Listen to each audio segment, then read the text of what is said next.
Good morning, everyone. Welcome back to the Blind Press YouTube channel and CoffeeStream number 118.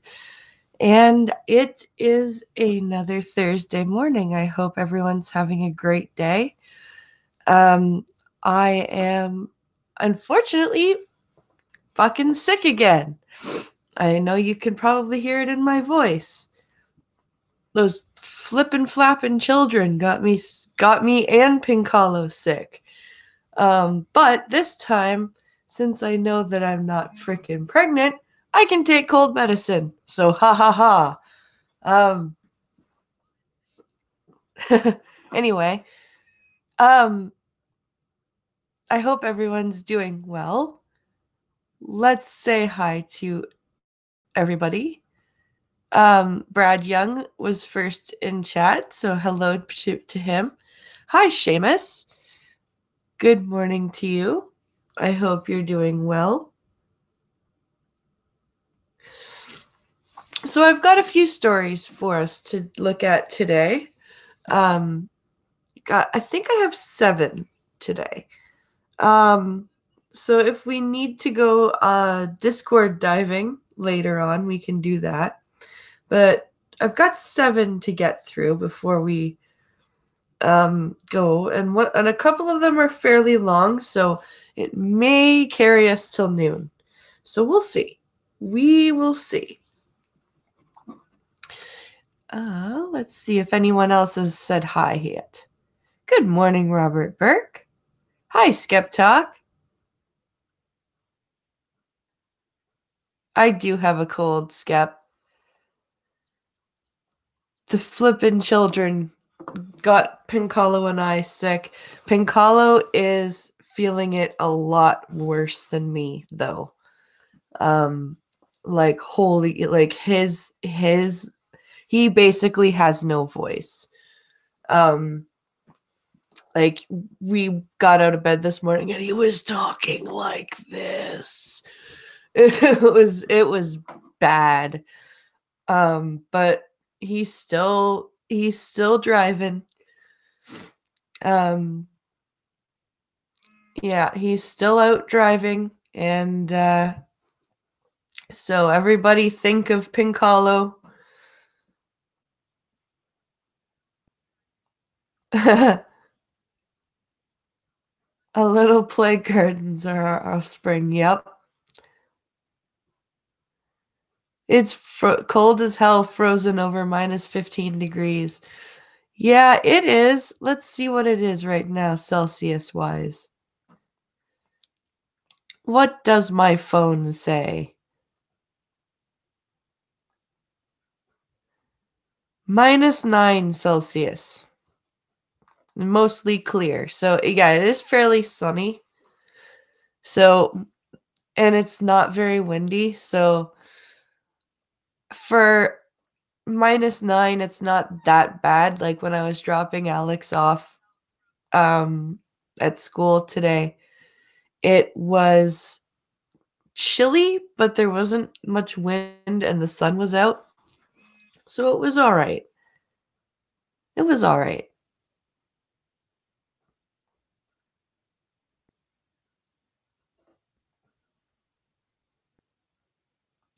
Yeah.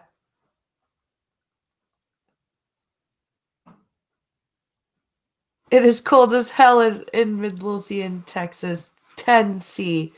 Oh, fuck off with that. I can't wait until it's 10 degrees. That's how you know it's spring in Canada, when it's 10 degrees and everybody is like, yes! And they're in shorts. Because to us, after the winter that we've all had, 10 degrees feels like, 25 degrees Celsius at the time. It's really, it's funny. We are such cold pussies in Texas, says Skep Talk. That's minus 15 Fahrenheit.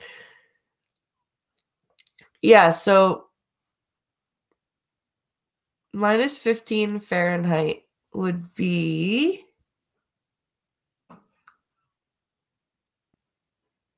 Fuck, I can't do the conversion. I suck at this.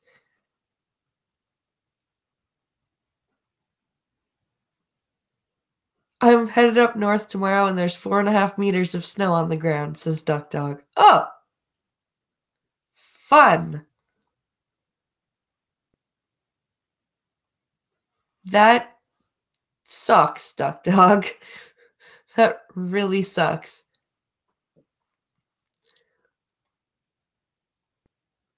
Um,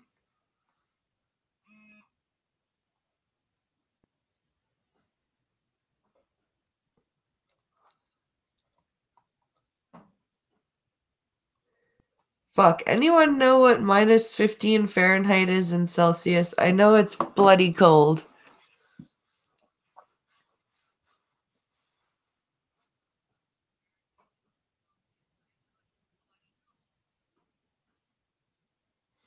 Um, I'm going to get into the Twitter DMs for news.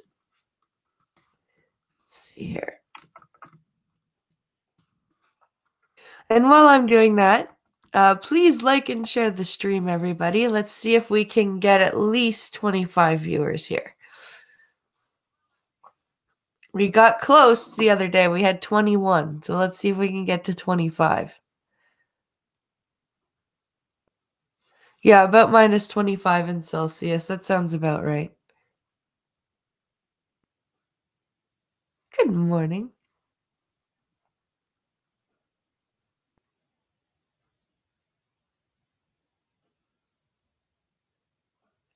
Hello. Glad you're here. Hi, Pop and Hop. It's going to be 70. 70 in Dallas, Texas. Oh, you lucky bastards. You lucky bastards. All right, let's log in here. I wonder why there's no remember me button on Twitter on the computer. It's a little weird.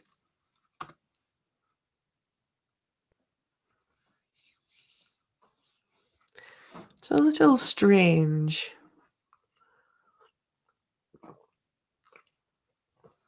Oh, that's a nice cup of coffee. I made it pretty well today.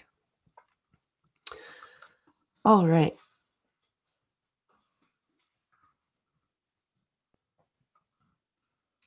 So I've got a few stories here.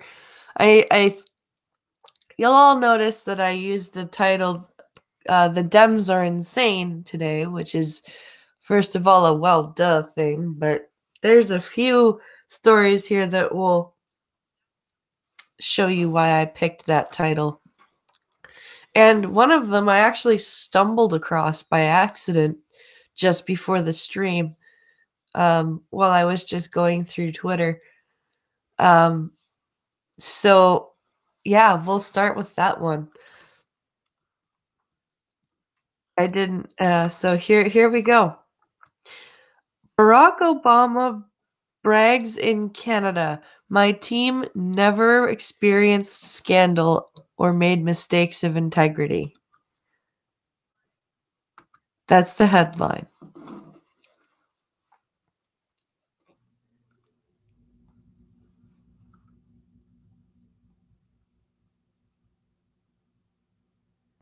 How come Roaming Millennial lost her verified status on Twitter? I didn't know she did.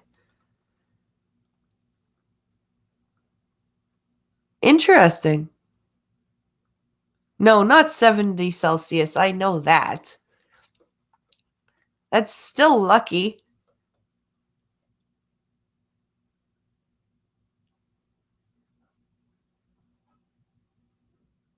Did he forget Fast and Furious? Died laughing at that one. Haha, that's some BS, says Pop and Hop. Yeah. Um, yeah, Benghazi, exactly. Uranium 1, yep. The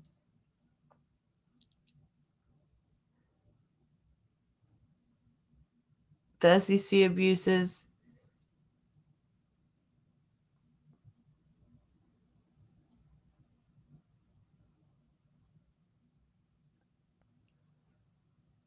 IRS targeting scandal. Yeah, this article is going to get everybody pretty pissed off, I think.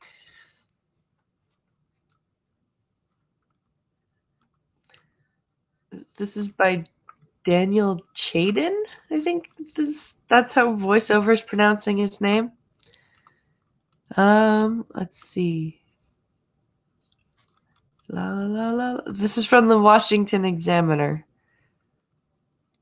Here we go. Are you ready for some bullshit? Former President Barack Obama boasted on Tuesday that his team never made mistakes of integrity.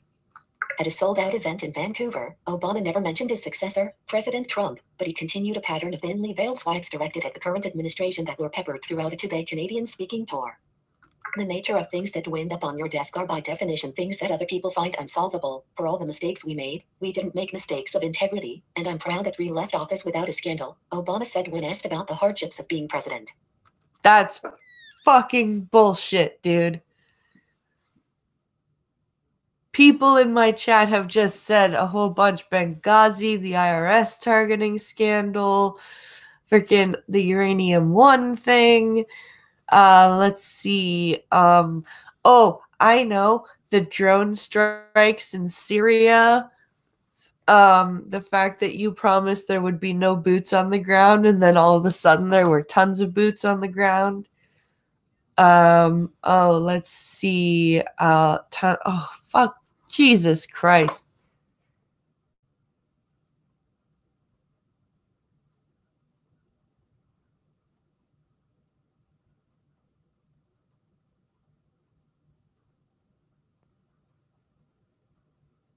His wife's pecker. Oh, God. -26. Have fun. It's Obama 0 Celsius in Virginia. Oh, nice. Yeah, it's fine. It's -9 Celsius here. So let's not forget that Clinton.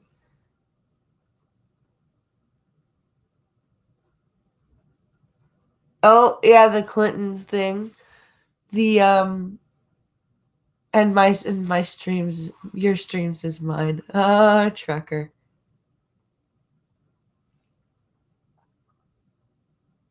We're on the net. Of course we're ready for BS. Nice one.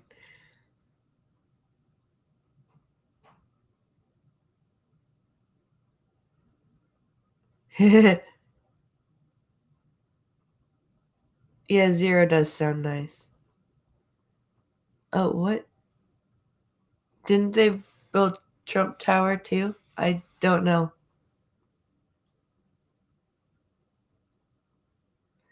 Just because the media didn't report them doesn't mean there weren't scandals, says Pop and Hop. Yeah.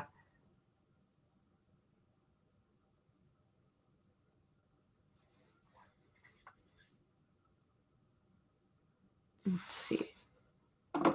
Oh, hi, Will.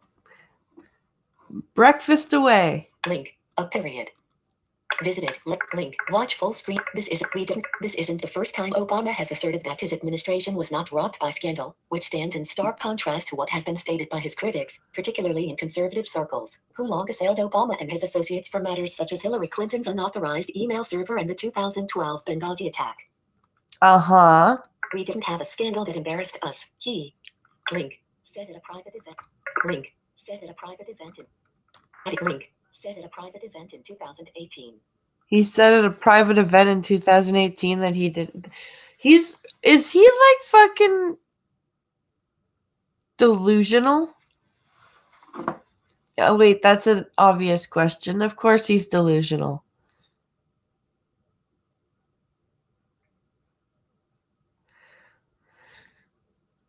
I'm still going to be listening. Got a lot to do before noon. No worries, Brad. No worries.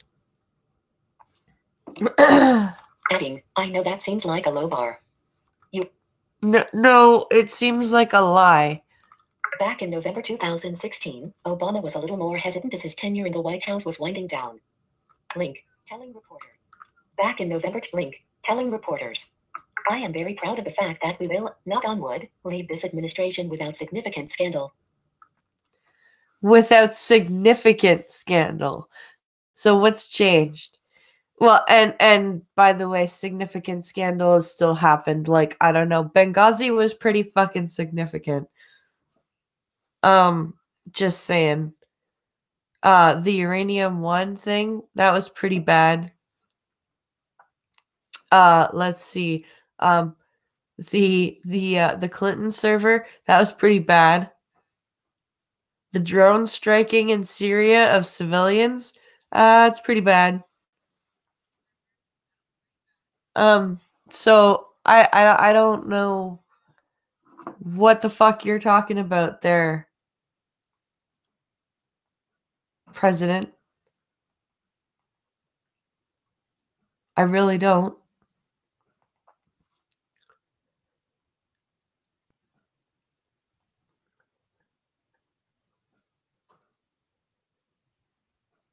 Basically, what he's saying is, I, Obama, personally didn't do anything, so the rest of the administration didn't do nothing, says Will. Yeah. Yeah. Oh, hi, RVA.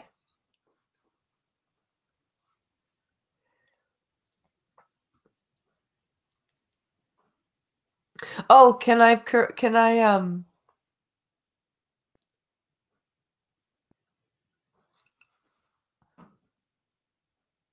oh, yeah. Rest in peace, Vile Rat. One of the ITs killed in Benghazi. Yeah, we played Eve with somebody that died in Benghazi. I'm not gonna tell the story because I know I'll get it wrong because I wasn't actually there. So yeah. But can't Trump just say, what does it matter now in regards to Russian collusion like Hillary did with Benghazi?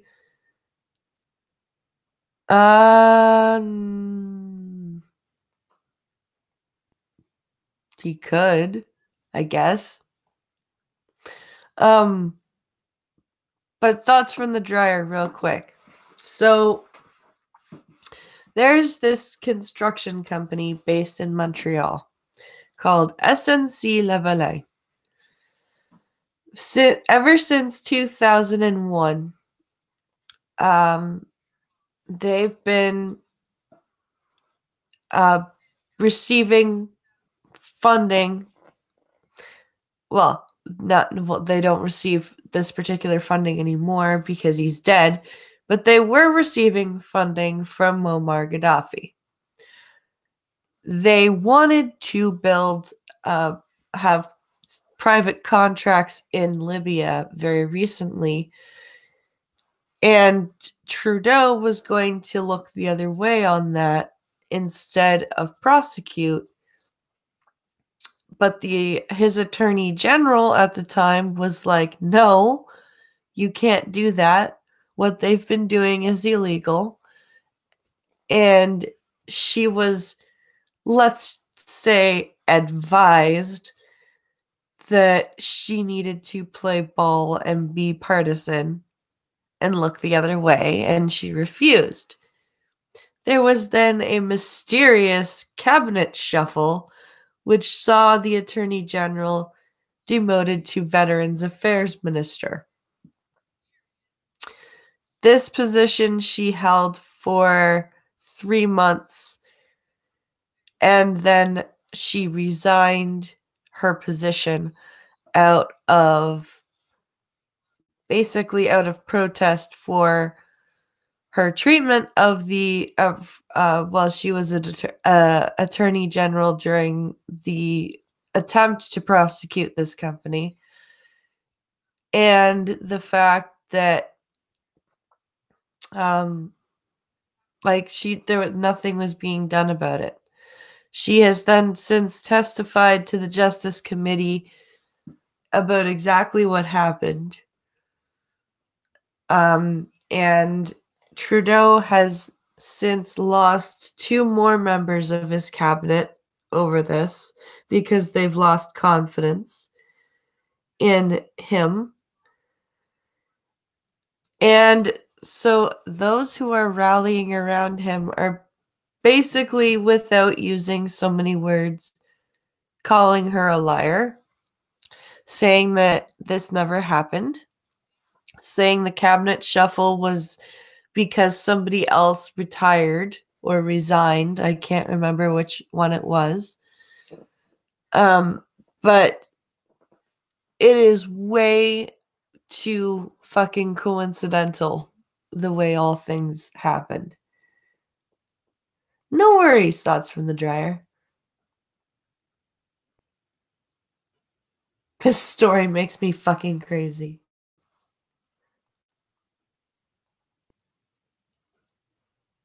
Yeah, it makes me pretty crazy too. Let's continue reading this story that'll make us fucking crazy.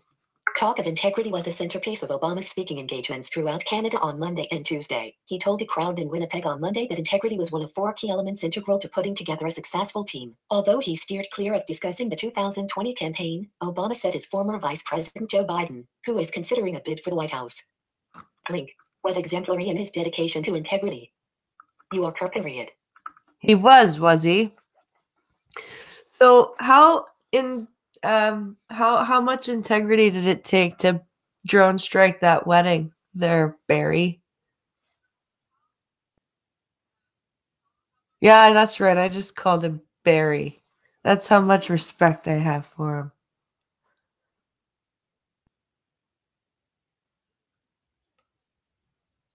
Creepy Uncle Joe. Yep. Yep, creepy Uncle Joe. Ramblin' Joe Biden as they should call him. Obama's comments come as special counsel Robert Mueller's Russia investigation winds down and inquiries into Trump run by the Southern District of New York and Democrat-led House committees heat up. Voiceover. Winds down. Not winds down. Okay? Just so you know. Although he never drew a direct line to Trump, Obama took a number of subtle swipes at the current administration, said these are challenging times and link, questioning the ability of the U.S.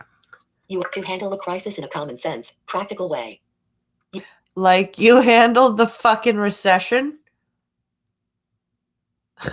like that? Perhaps is that what you're talking about?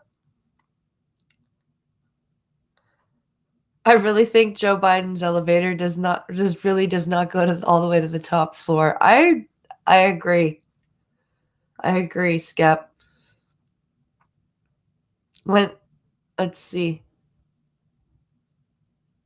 Will Joe run the ads will be hilarious.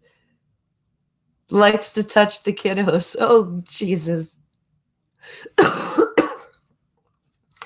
That was RVA that just said that right after creepy Uncle Joe.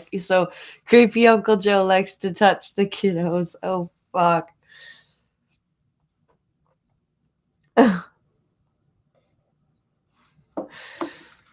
Still, Obama didn't count out hope, a central tenet of his campaign rhetoric. Yes, hope.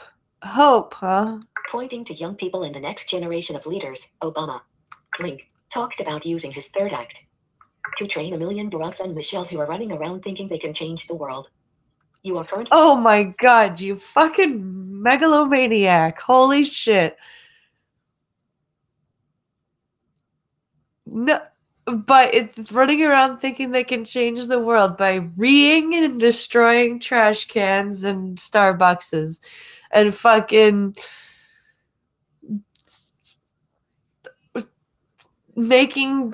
indoctrinating their little sisters and brothers and freaking, okay, you crazy bastard.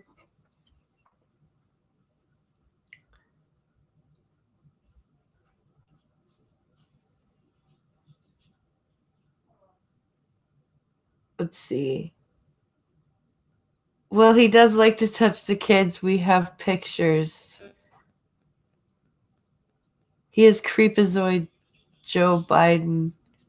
Oh, God.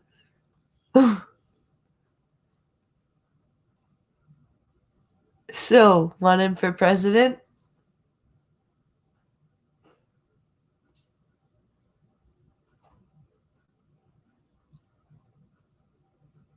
Oh, wind, wind, wound, wound. I hate those words that are spelled the same. I know.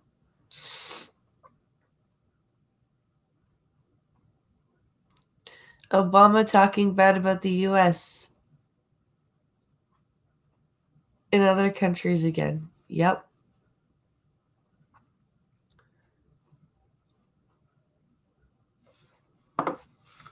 Link. News. Link. Is that the end? Link. Canada. Link. Yep. White House. That is the end of that ridiculous article.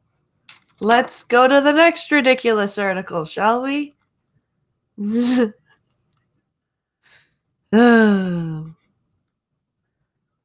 Oh, here's one that Blind Girl sent me. It made me giggle.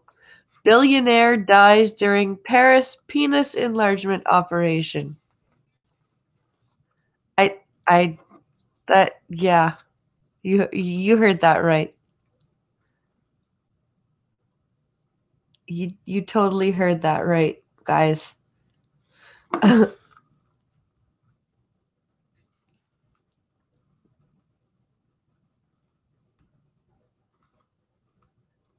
This is from March 6th, so yesterday. From the Toronto Sun.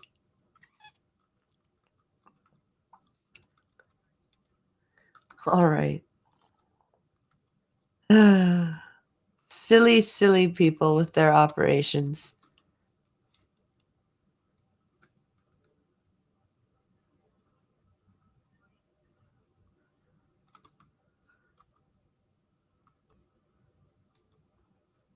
All right, here we go. Billionaire diamond trader Ahuda Ilaniad's pursuit of a plentiful penis has ended in his death. So he's a diamond trader. Okay. The 65-year-old big-wheel died of a heart attack at a private Paris hospital where he was undergoing a penis enlargement procedure. I'm sorry. Reports say the Israeli Belgian died on the operating table. You are currently on attack. Belgian media report that Belgian media report that Laudiad was stricken when a substance was Belgian media report that Laudiad was stricken when a substance was injected into his penis, triggering his demise. Substance? That's mysterious. A substance was injected into his penis. What substance? What? Okay, what? That's kind of weird. That makes it sound like they were just like randomly injecting this guy with shit. That's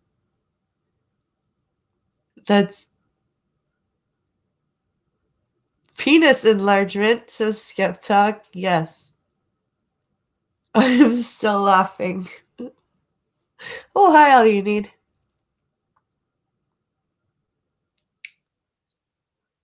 Should have just worked with what he had, said Will. Yep. He could have the chicks just with his money, says Thoughts from the Dryer. I know. I know, right?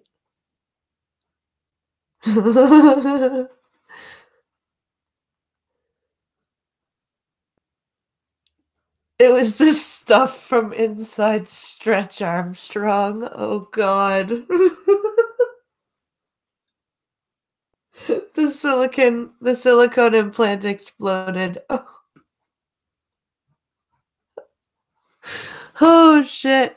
His company, Omega Diamonds, confirmed his death. Story continues. One friend told Belgian media that's long yacht. Oops. Farewell to a visionary businessman. It is with great sadness that we confirm that our founder Ahuda Ilaniado has passed away, the company said. One friend told Belgian media that Lanyado had always been focused on his appearance and how others perceived him. You are correct. The Argentinian? What? The Argentinian? That is what we used to call him at Omega Diamonds because he looked like a tango dancer. But his pursuit of a bigger penis ultimately led to his demise. You are correct. Well, he obviously cared about what other people thought of him. Most people, I don't most people only get things enlarged because they are worried about how they look. That's kind of an obvious statement, but I don't know why this is so funny to me, but so I guess he died from vanity, says Pop and Hop. Yeah. Yeah, that's a good way to look at it. He reportedly owned a $50 million penthouse in Monaco, the principality's most expensive. Lagniappe also was said to have had a penchant for celebrities and models. You are correct. See, money can't buy you happiness, everybody. You can have a $50 million home and be surrounded by celebrities and models who probably all want to suck your dick no matter how small it is. And you still want to get a bigger dick and you end up dying doing it.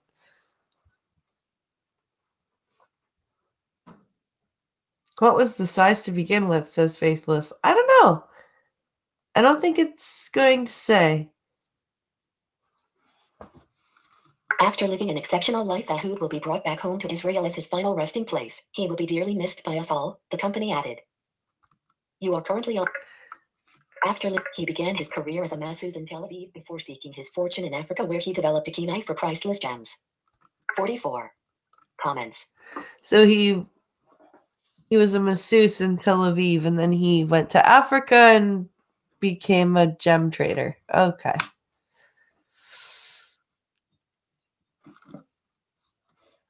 So, yeah. Be happy with what you have, people.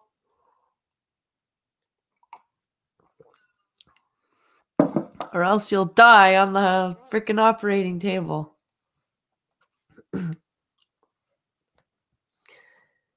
Hey, Chadwick. Micropenis is a thing. Chuck Schumer is proof of that. Nice. Kenya equals where he traded in blood diamonds. Yup.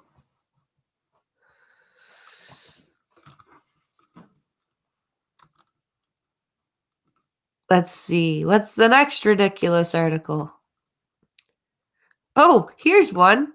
Pincalo sent this to me. This is pretty fucking ridiculous. It's from the Toronto Star. Watch how you talk about the women running for president. Girls are listening.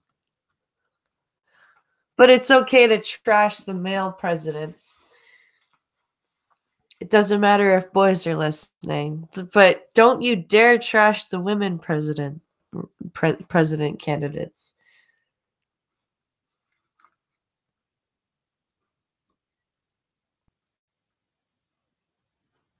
Penis diamonds? Oh, Jesus Christ.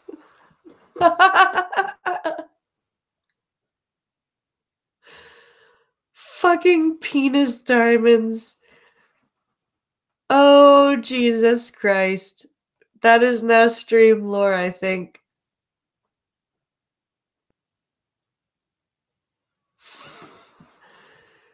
The proximity badgers are also digging in the penis diamond mines. That is what they do. They attack when you come near the penis diamonds.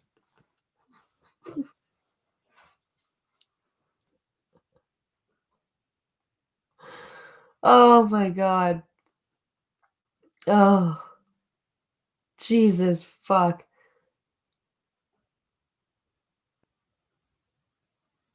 Holy coddling. I thought girls could do anything a boy could do, only better. Yeah, I know, right?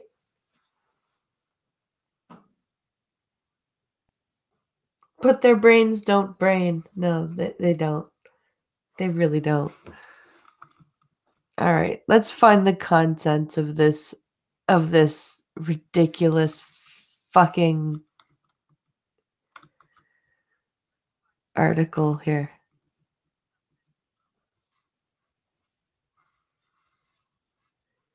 If it's going to let me.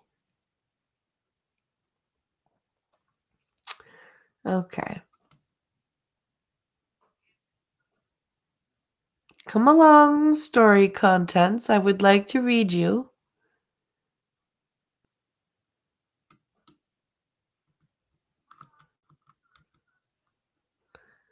Okay.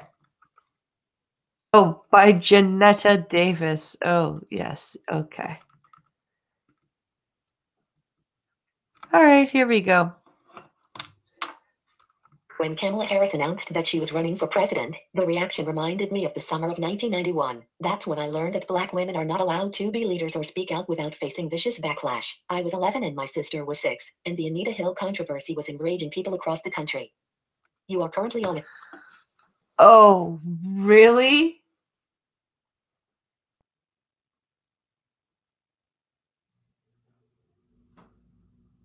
What? Black women are not allowed to lead because Anita Hill? Are you serious? Are you fucking serious? Wow. Wow. Holy fuck. Okay, go on. We played half-heartedly at the periphery of the chaos and eavesdropped as our mom, our step-family, and their friends sat around the television watching a Black woman testify in a Senate hearing against a Black man who was being considered for the job of Supreme Court Justice. My sister and I didn't know what a Supreme Court Justice was, but the tone in which those words were spoken meant the man was important, and he was Black like us. It was a big deal. You are currently on. So that's a good thing, right? What? Okay. Alrighty. They need a hill to die on. All the way back to Anita Hill. Get over it. Yeah.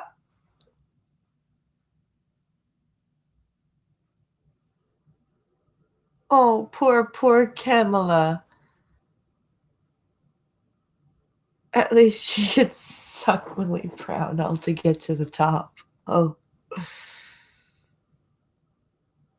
Pubic hair in your Pepsi? What?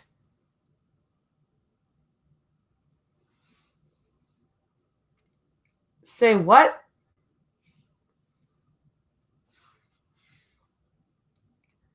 I love reading the replies to Trump's tweets. Oh, God.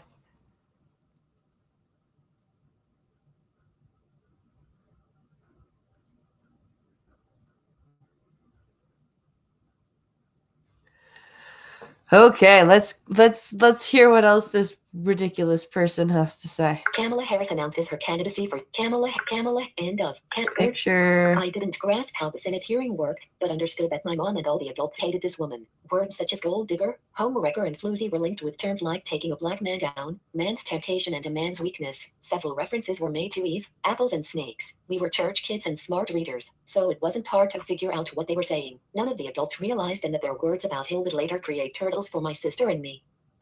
Are you serious?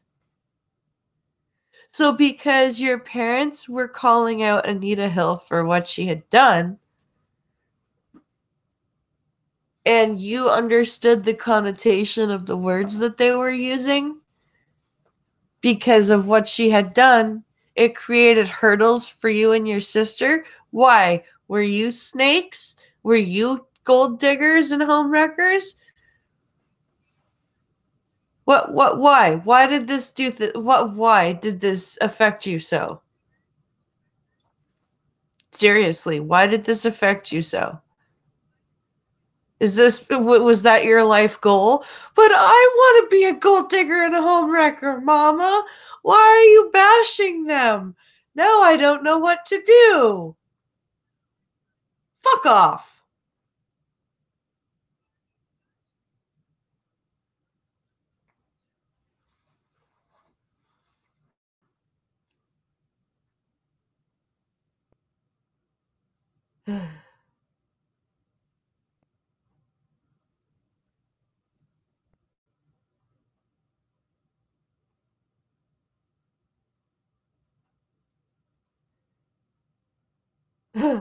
Let's see. Oh, the pubic hair comment was one of the complaints that she had said that Thomas had said to her. Oh, okay. My breakfast is almost done.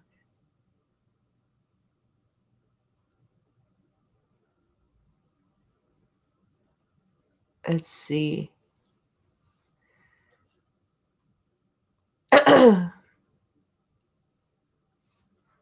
Kids hear and understand more than we realize. We know that kids internalize the words we use to refer to and describe them. Psychologists, teachers, and even the federal government have studied and produced material to help parents with word choice when referring to their children.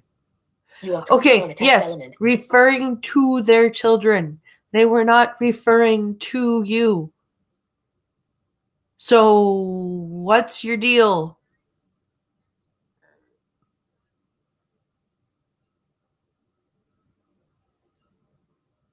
I don't understand what your complaint is. They weren't sitting there looking at you going, "You gold digging floozy. You home wrecker.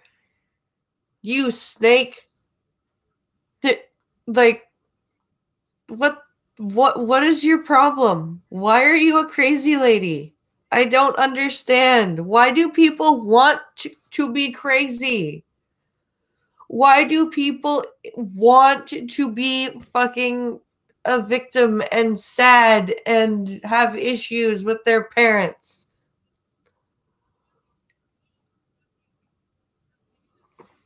Do they? Why do people think it's fun and cool to be sad and upset all the time and anxious and just miserable? Why is that a fun proposition for these people? I don't understand. I do not fucking understand.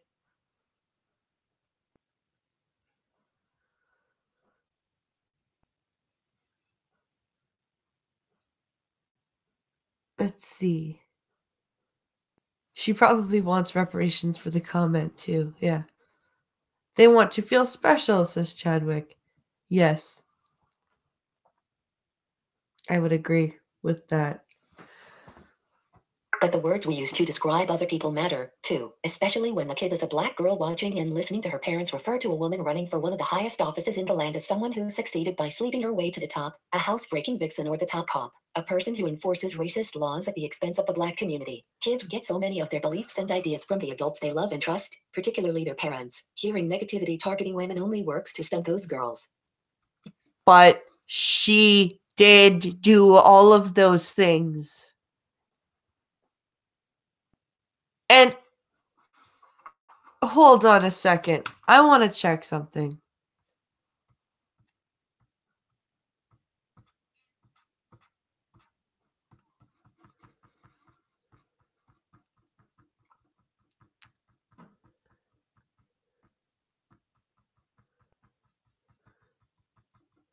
Hold on, I just...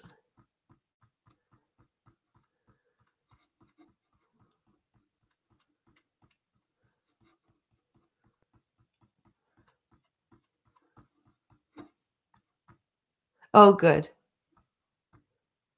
The way voiceover was speaking made it sound like our author put women instead of women, but she actually wrote women. I wouldn't be surprised if she had written women, but I just wanted to check.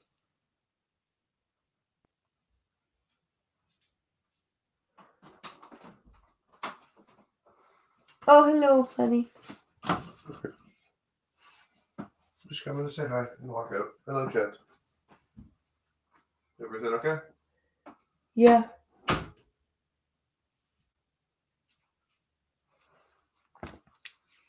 Okay. This is especially true for girls growing up in a world where rape culture still informs policies and men are legislating our bodies. The words we use to describe the people our daughters admire matter, because they can create mental barriers, like the hurdles my sister and I had to overcome. Men are legislating our bodies and rape culture still exists. Fuck you! Since when is rape culture a thing?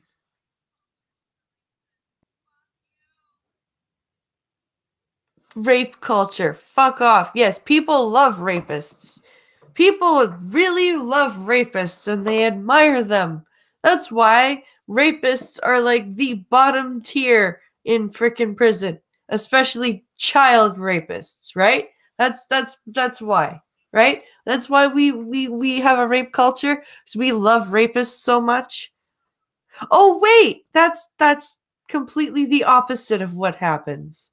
You disingenuous fucking liar.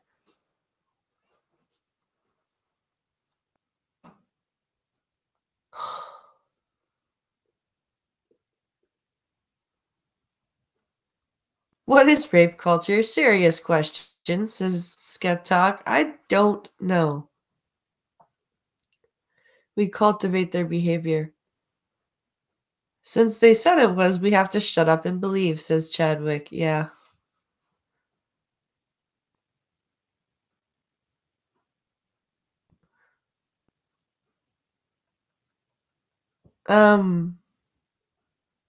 So let's see here. Those hurdles threatened to derail us as we climbed the ladders of our careers. As we came in contact with black men, we would wonder if we were getting in his way and would never dream of doing anything to bring him down. At one point, when I was on the board of directors for a city agency, I was speaking with a black man from another agency. His words were sexist and insulting, but I could not bring myself to report him. I could not be the one to bring him down. That woman who was getting in the way of a black man, wrecking homes, or weakening men by speaking out against them or competing against them. Are you serious? Are you that brainless? Are you that freaking... You can't analyze the situation and tell the difference? Go... You know what? You don't deserve to be on a board of directors. If you can't analyze a situation and tell the difference between Anita Hill and fucking some asshole who's talking shit to you, if he was even talking shit to you, because you... Yeah. Then you have no business being on a board of directors, because you are a weak-minded person. And board of directors do not need weak-minded people.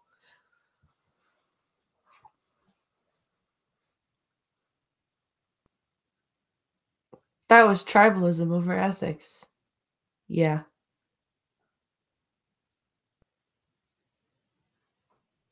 My 2 cents, growing up as a large-breasted woman, men can be very creepy about it. Yeah, they can, but it's also your duty to... It's your duty to not... Like... You do something about it. You don't internalize it, and you don't blame your parents, and you don't blame... Like, you do something about it.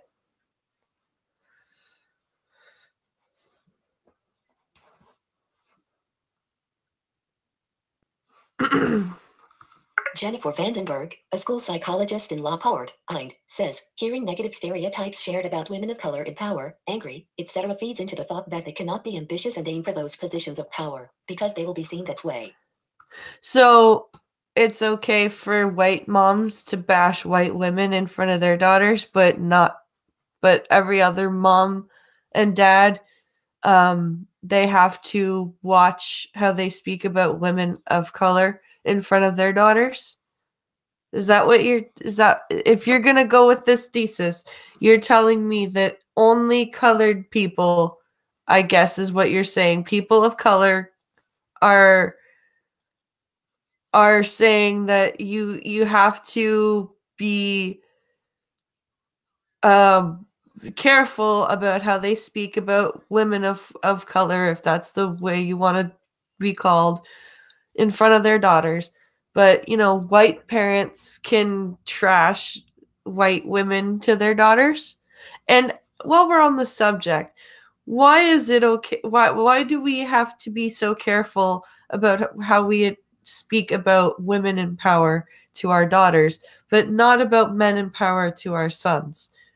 What? Oh, wait, because they have penises and they don't matter. That's why. I keep forgetting. I keep forgetting that.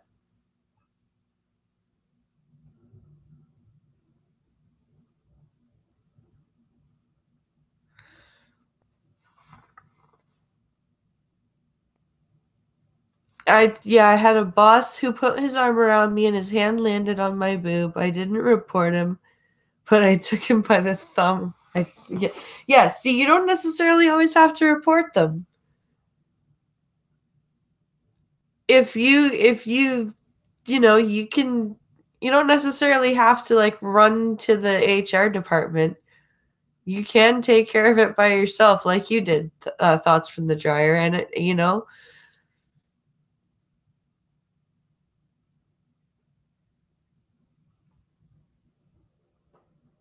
more what's more infantilization. I can speak, I promise, of the POCs. Yep. Because the white skin is the sin. Yep.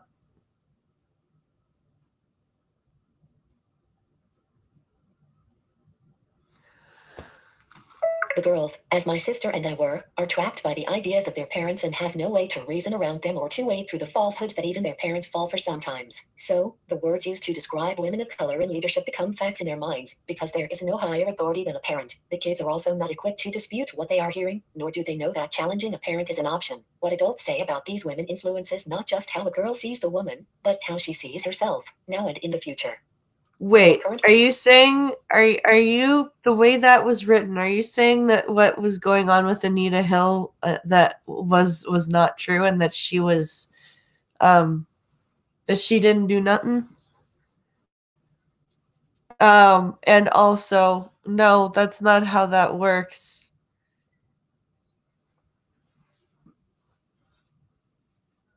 Oh.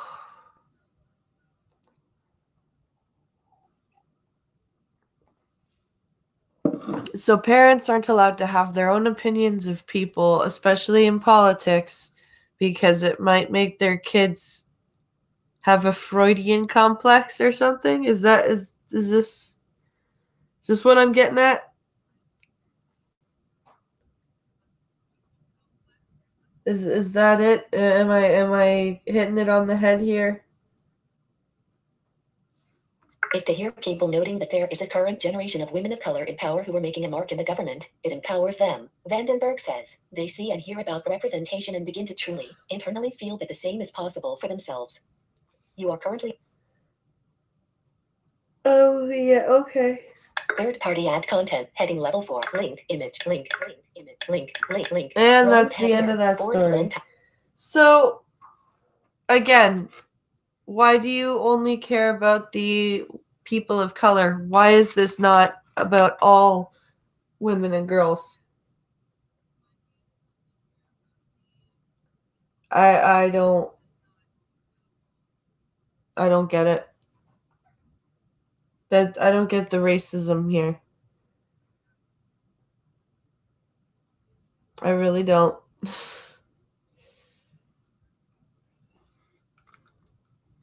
All right, let's move on to the next ridiculous story. If my computer will cooperate. There we go.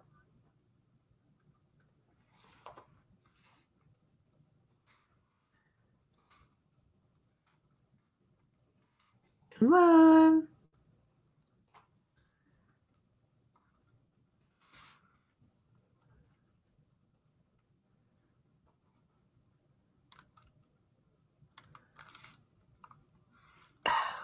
Stupid. Okay. Close that tab.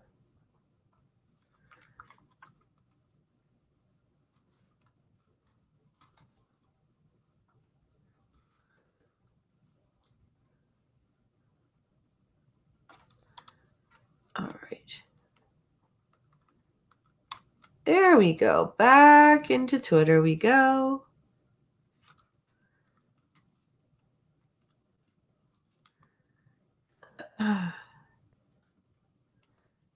That one and that one. DNC bars Fox News from hosting presidential primary debates. Well, that seems rather like a reaction, a knee-jerk reaction.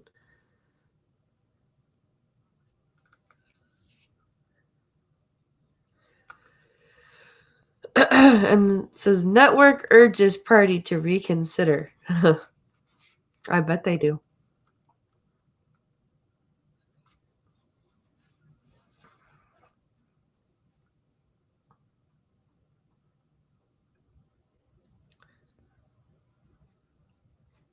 I'm so glad I met my wife when I did. She was an employee of mine when we first got together.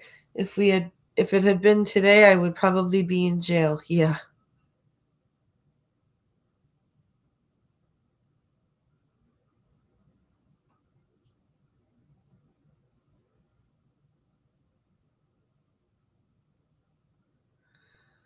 Why is this woman defending a woman who defended sexual harassment in her own office? I don't know. I don't know at all.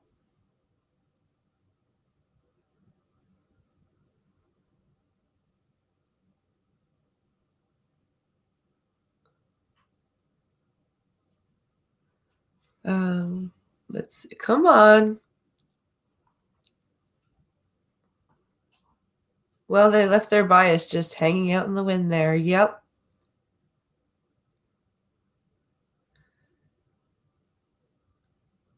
Are they afraid they can't manipulate the questions like CNN did? Probably. Probably. Hey. Don't mind me.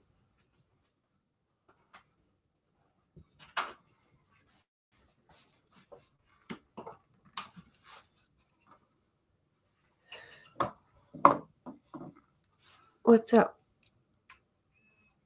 Thank you. Oh, sweetie. Mm-hmm. A container, please. Mm-hmm. Thank you. I love you. Yeah, poor Pincalo is not doing well today. All right.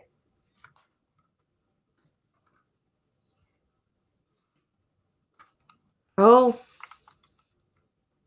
stupid. Okay. So this was published 18 hours ago.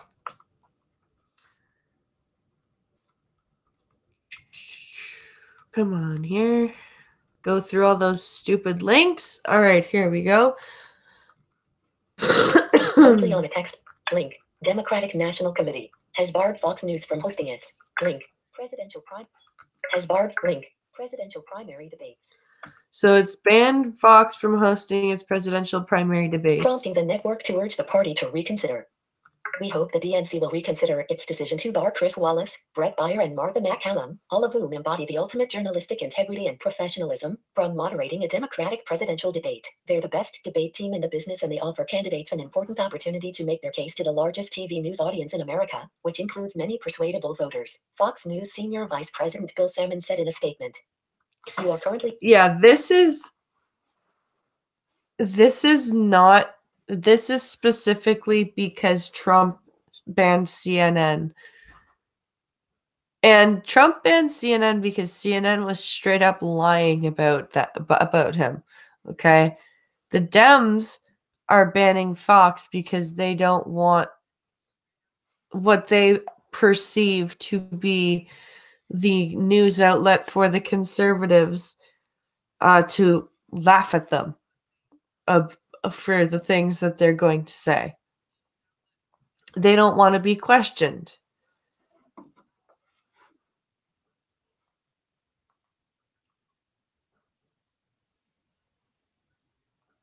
Yes, and Thoughts from the Dryer hit it right on the head. They are afraid they can't manipulate the questions.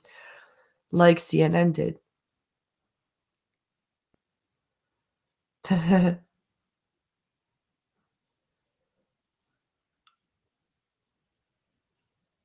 I'd rather watch Tucker do recaps anyway. That would be a hoot. Yeah.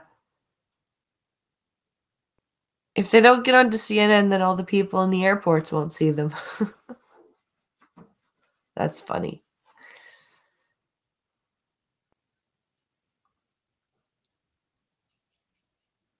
Death is not enough.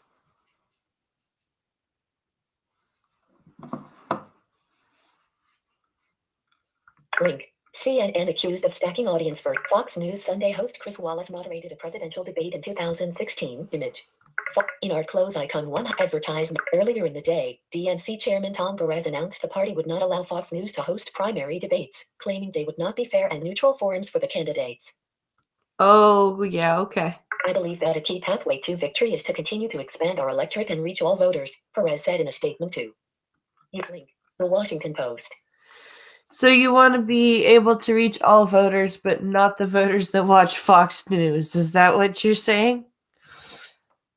So you don't want to try and change their minds at all? You just want to say, fuck them? That's brilliant.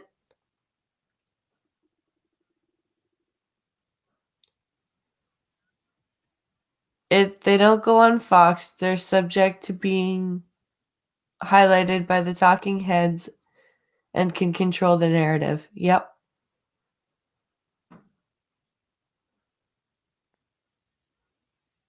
I like Tucker, says Chadwick. Out of all the reporters we have these days, he's one of the most down to earth. Yeah.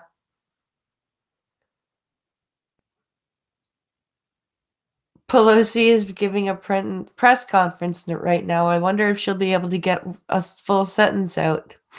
I doubt it. I highly doubt it. There's a story about Pelosi in here, actually, that I'm going to read. So, yeah, that's actually kind of a good thing that you mentioned that. That cited a critical article in the New Yorker. That is why I have made it a priority to talk to a broad array of potential media partners, including Fox News. Recent reporting in the New Yorker on the inappropriate relationship between President Trump, his administration, and Fox News has led me to conclude that the network is not in a position to host a fair and neutral debate for our candidates. Therefore, Fox News will not serve as a media partner for the 2020 Democratic primary debates. Is that like the first time that's ever happened?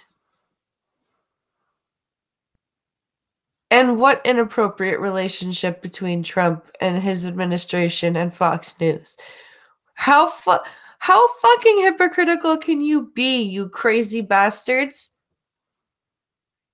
Like, do you CNN in 2016 was ridiculously biased towards freaking the Democrats, and the Republicans didn't go, we don't want CNN to talk to us. We don't want CNN to come to have our debates hosted because they're not the network for us to take our issues to heart.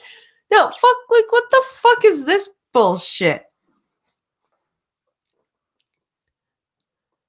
Holy fuck.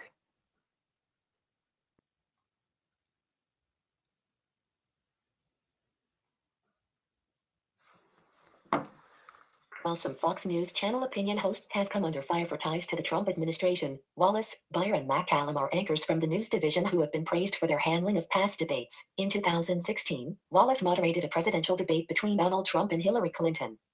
Yes, he did, and he did a good job. And how do you come under fire for your ties to the president?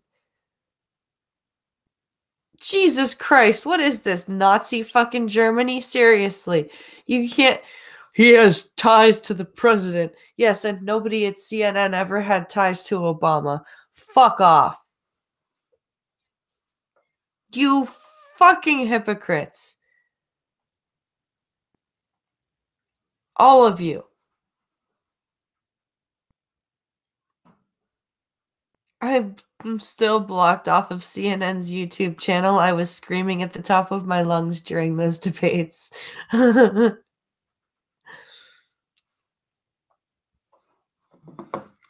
Link.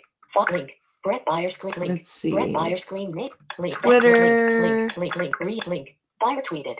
Wednesday, that's really a shame. When it comes to fairness, our news product speaks for itself. We will continue to cover this 2020 race fairly and will continue to invite Democrats, Republicans, and Independents on to talk about key issues and substance with our very large viewing audience. Yeah, like Tucker doesn't, like Tucker's an example that I'm going to use. He doesn't just bring on people who agree with him. He brings on people that disagree with him. Yes, he does that to laugh at them, but he still brings them on and gives them a platform. Like that, you know what I mean? That's more than I can say for the left. Seriously, that's way more than I can say for the left.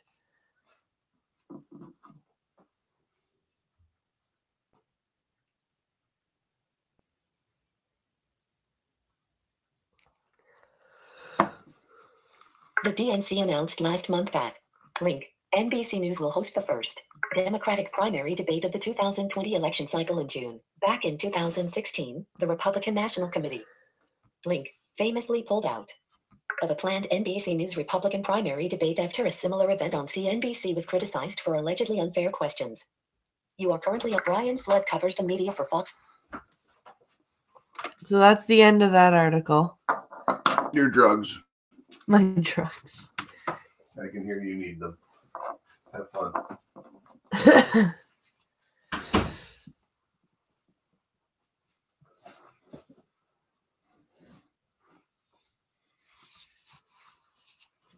So that's the end of that. Wow, I've got a lot of ridiculousness today.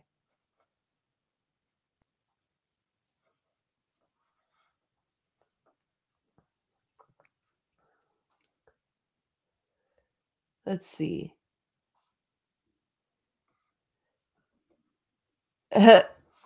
Sadly, Tucker has to use the same idiots over and over because the rest are too scared of getting destroyed. Yeah, that's true.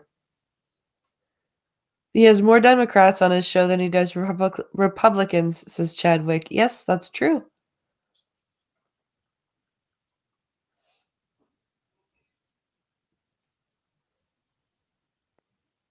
Funny thing, I wasn't a Trump supporter during the 2016 election, but because of the MSM, I am now, says Thoughts from the Dryer. There is a lot of ridiculous out there, says Skep. Yup. There sure is.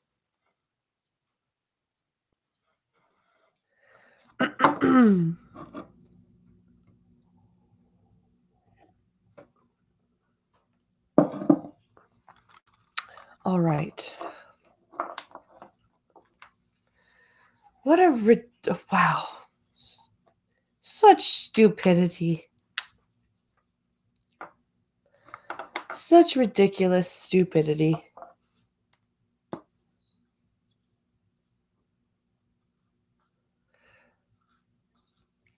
Well, I hope everyone's enjoying it so far. We've got a few more stories to talk about.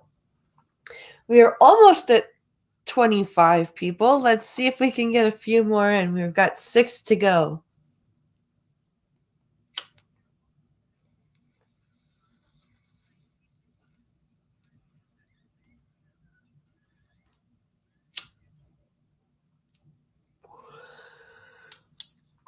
All right. Next story.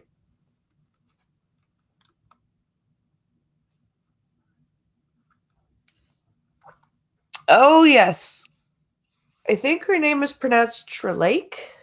Says that she will introduce articles of impeachment against Trump.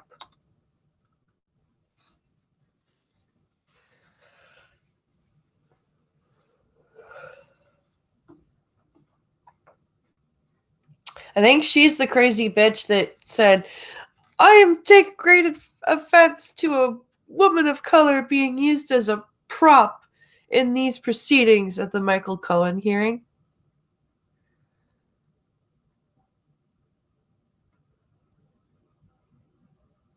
Hillary is a bit evil. This stuff makes me chuckle, says RVA. So, Nice to see that the U.S. is as dumb as Canada, says Skep. Yeah.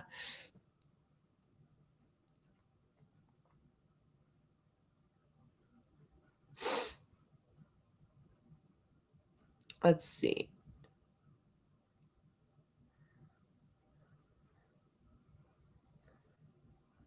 They just need to lock Hillary up. I'm pretty sure she's going to run again once all the Republicans come out and make themselves look like fools. The articles of impeachment won't get out of committee, says Skep. She'll show up to save their party. Yeah, right now she says that there's no... At least the U.S. is a real country. Hey, fuck off. We're a real country. We should petition that the 25th Amendment be used on all the Dems with TDS. Oh, yes. Agreed. Agreed.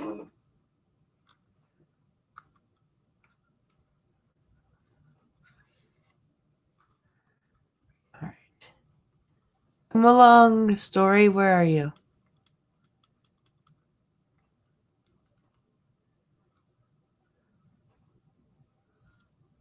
All right. All right, here we go. Rep. Rashida Tlaib joined protesters with Credo Action and By the People, a new advocacy group pushing for the impeachment of President Trump. Together they urged members of Congress to begin impeachment proceedings. Image. Oh, God. So I guess that image is a picture of her and a group of people. Freshman Democratic Congresswoman. Link. Rashida Tlaib appeared to clash with party leadership on Wednesday after joining protesters to say she'd introduce a resolution this month urging the Judiciary Committee to move forward with impeachment proceedings against President Trump. It's not going to work. Tlaib, D. Mitch, joined protesters on Capitol Hill to describe what she called an emergency conveyed to her by her constituents. So she's a Michigan representative, I guess? We want to be able to work on these economic justice issues, racial justice issues, and everything. But guess what? There is a wall there, and a constitutional crisis that is not going to be able to have us be able to do our jobs as American Congress members to push a lot of these agendas forward. What is economic justice? What can somebody explain this to me?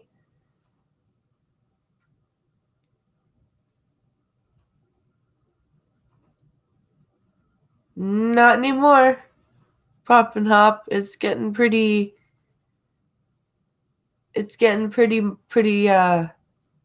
what's it called?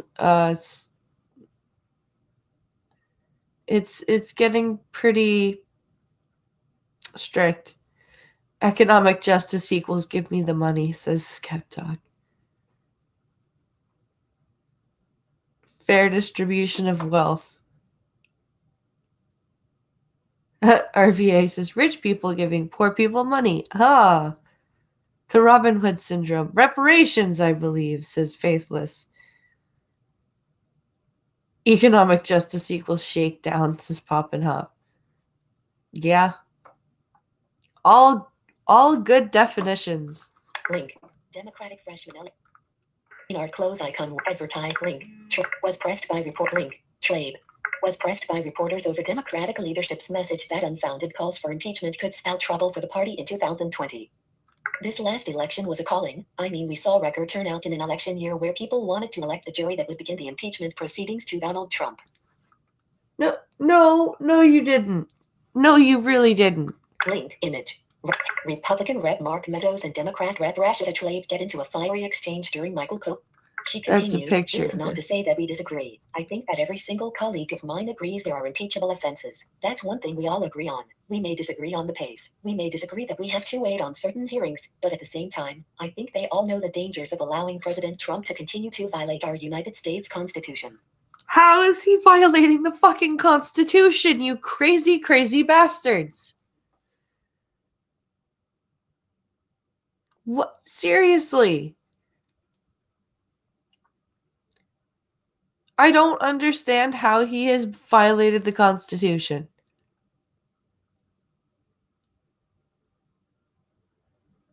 Can we take Soros money to stop him from... To stop what? Uh-huh.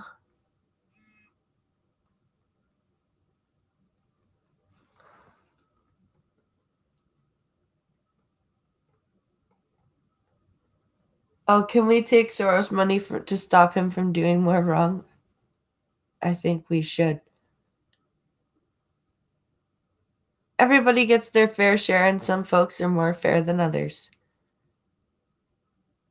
Economic justice leads to everyone being poor, says our VA. Yep. That's right. You want money? You work for it, says Chadwick. Exactly. There is no fair distribution of wealth. They earn the money.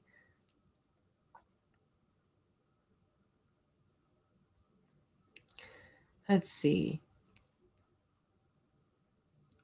Those people can't even spell Constitution without help. Nice one. Visited link when the House Majority Speaker Nancy Pelosi, D. California, has shied away from impeachment talks, particularly with Special Counsel Robert Mueller's investigation of Russian meddling in the 2016 election still ongoing. When the facts are known, then we can make a judgment, Pelosi said last week. Yes, that means that there's no fucking facts that need to be known. Mueller's been at this for ever. Seriously. There's no freaking... There is nothing to discover.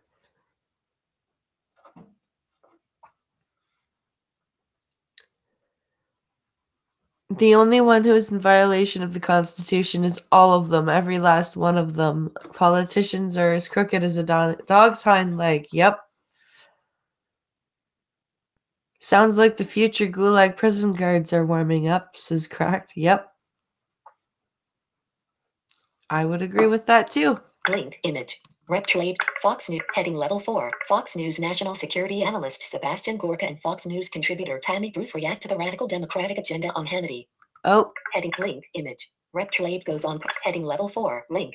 Rep link. Tlaib faced backlash early this year after she was captured on video, just hours after being sworn in, recalling a conversation with her son where she told him, "We're gonna impeach the mother of R. You are." Link. Click here to get the Fox News app. Tlaib said on Twitter that she plans to introduce a resolution later this month that would call on the House Judiciary Committee to move on investigative grounds for impeachment. But you guys have been investigating Trump since he was inaugurated, and you have found nothing. What more investigation can you possibly do? You are not going to impeach him. And in fact, he is going to be reelected in 2020 because you people have gone absolutely insane and nobody wants you in power because you have gone absolutely insane. You people are the fucking patients to the asylum, and somebody is, and you're trying to get the keys. And the civilians are sitting there going, "No, warden, don't give them the fucking keys." And like seriously, this is insane.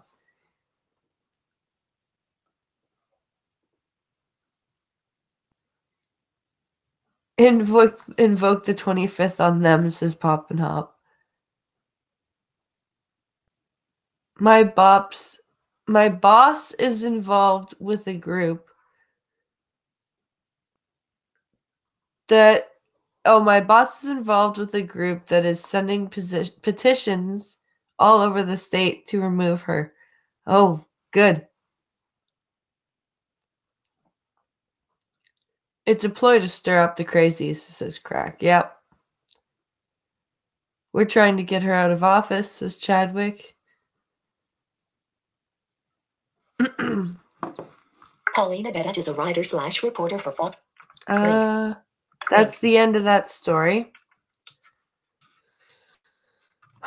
Wow, that's insane. Do you see why I named this stream The Dems Are Insane?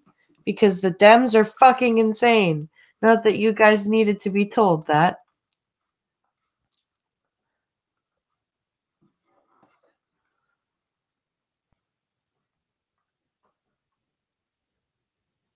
First, you have to divide before you can conquer. Yeah. Chadwick, where are the petitions? I've got pens. Wow, we have signatures from people that voted for her. Wow. That's pretty crazy. Shut up, stomach.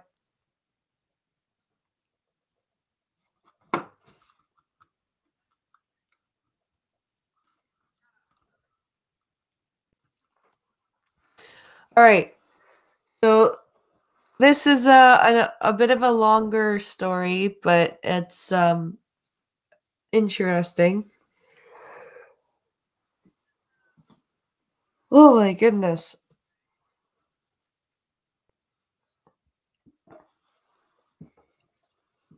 I should have taken some Dayquil before I started this.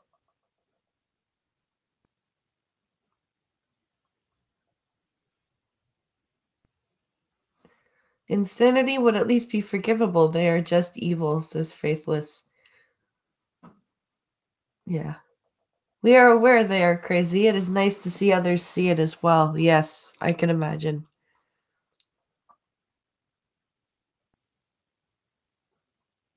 More coffee for Blind Press. Yeah, Blind Press is almost out of coffee.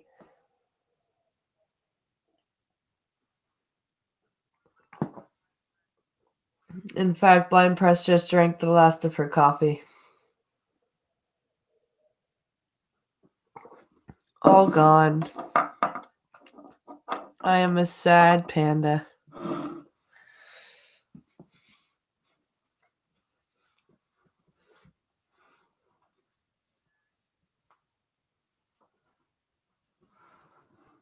Oh my goodness. Okay.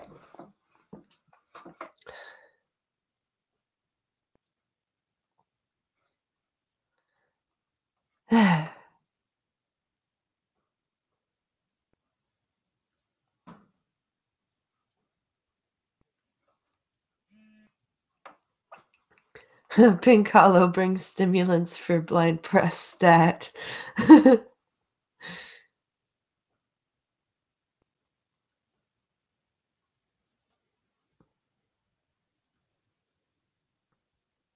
No, coffee bad. No, it's not. Coffee is of the gods. Coffee is amazing. Oh, are you saying no coffee is bad? Or no coffee is bad?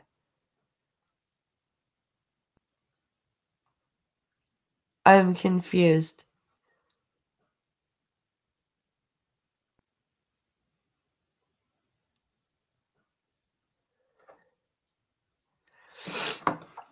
All right. Somali gangs battle in Minneapolis and Somalis demand cops do something.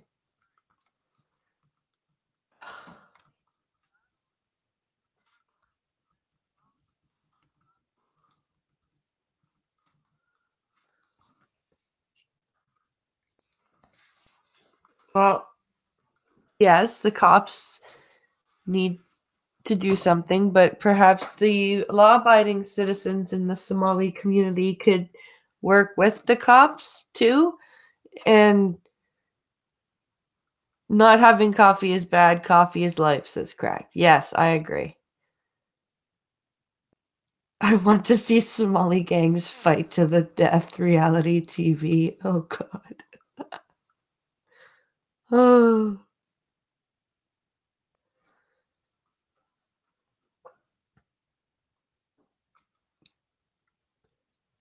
He who controls the grind controls the universe. I agree.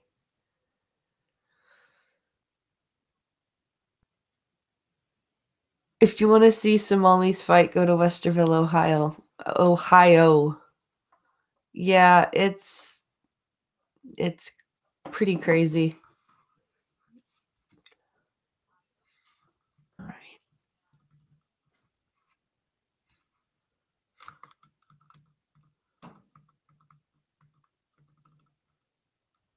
Story, where are you?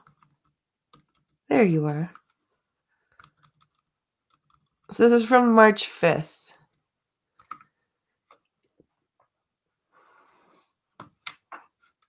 Let's start by stipulating that not every newcomer to America is a violent criminal bringing old ethnic and religious conflicts to the New World, nor is he a predatory opportunist, happy to take advantage of the stable, trusting, and yes, well, culture he finds. Let's start by stipulating culture he finds. Every country has its social customs and unwritten rules, and often newcomers misinterpret them as weakness. When the Catholic Irish arrived in large number from the middle of the 19th century on, they brought with them a deep suspicion of the police, a distrust of the Protestant ascendancy, and a pent-up willingness to work the system to their advantage. Cultural survival skills they had learned during nearly a millennium of English occupation of their home country. It took them more than a full century to fully integrate into American society. Swaths of American cities, especially New York, had Irish no-go zones, into which even the Irish cops feared to tread, and even today we remember the names of the psychopath Mad Dog Call and the suave but violent Link, Oni Madden, chief of the Gopher Gang, who gave the world Mae West, Primo Carnera, the Cotton Club, and Bill Clinton. You are Okay.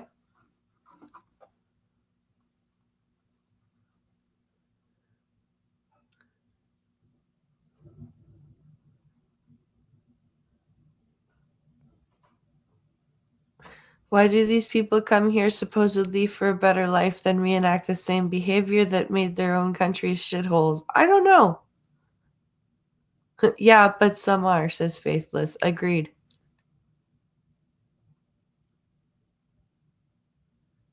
Does MS-13 get to bring their pit bulls? Instead of bum fight, we could do Somalis versus MS-13. Oh, Jesus. Oh, sorry, guys. It's a culture war, says Pop and Hop.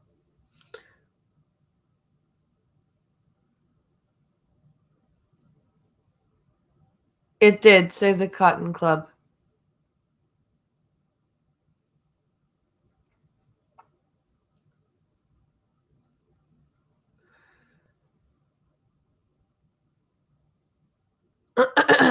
third party. Similarly, the immigrant Jews from Russia and the Pale went through a short but violent gangster period. Yeah, the gangster period of the Russian Jews. Yep. Monk Eastman, Lepke, Meyer Lansky, Benny Siegel, culminating, along with newly arrived Italians, as the Triggermen for Murder, Incorporated, and the Sicilian contribution to urban mayhem has been well documented in print, stage, and screen. That's largely in the past now. Nobody fears a pack of Irish boys, unless they're drunk and it's St. Patrick's Day in Manhattan, or the Jewish kids studying at the yeshiva, or the Italian lawyers, chefs, and movie directors. But neither were any of these groups particularly welcomed upon arrival. Instead, they were seen as cannon fodder for the Civil War, merchants, laborers, and settlers as America pushed west toward its manifest destiny. You are currently on it. What's your point? What is your point? They grew, they assimilated, they became productive members of society and made their own cultural contributions after growing pains. But they all, like, what is your point?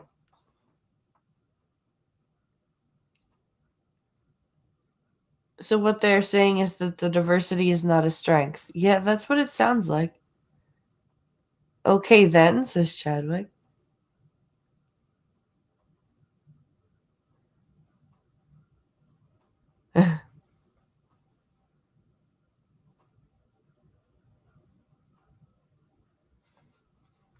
Heading level 4, link. There's something about which brings us to Little Mogadishu, in the city soon to be formerly known as Minneapolis, where the good people of Minnesota, of Scandinavian, German, and Irish stock, have been busily importing people from perhaps the most culturally alien region of the world, Muslim East Africa, whose charming natives are unlikely to follow the traditional immigrant path outlined above. In Charles Dickens's masterpiece, Bleak Link, Broad East.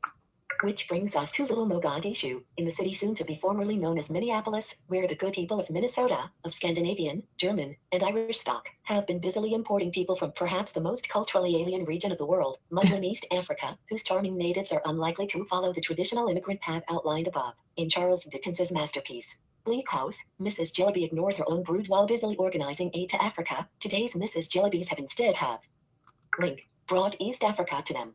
Yep. This is true. This is this is happening. People in the States and in Canada are ignoring their own citizens and bringing immigrants from places whose culture is much different than ours.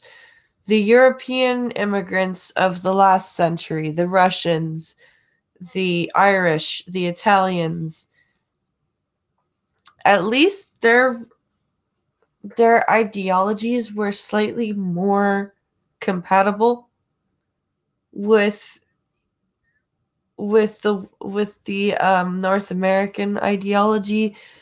They were still, like, save the Jews, the Irish and Italians were still Christians. They like the this was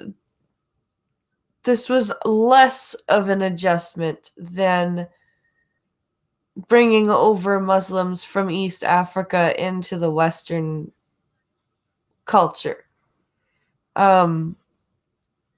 Is my argument.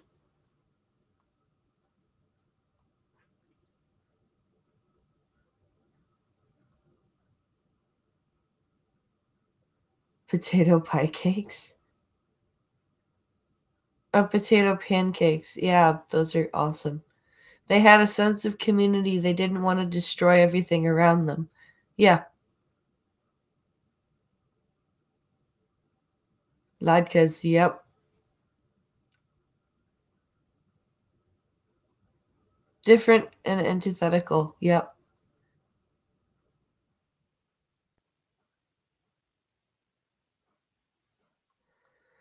Latkes are amazing.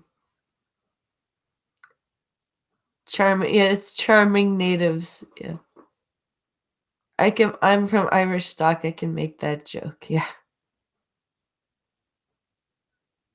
It takes decades for foreigners to assimilate, so it has to go slowly, yeah. People who become citizens via military service are a good bet to be good citizens going forward. I would agree with that, Skeptalk. Because they've demonstrated their willingness to serve their new country. Oh, hey, Data Wasteland. Sorry about that, guys.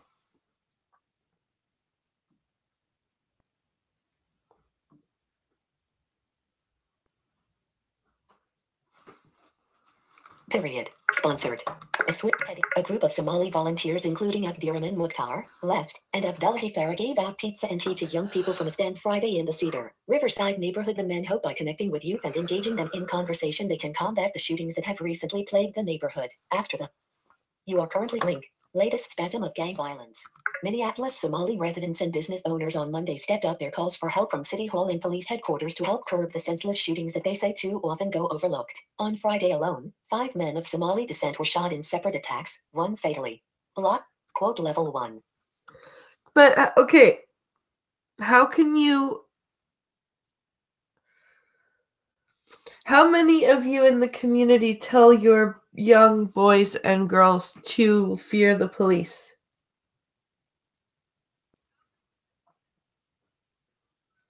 And then now you want the police's help? You guys need to work from within the community to stem the gang-like behavior. You need to instill in your children that the cops in general are there to help.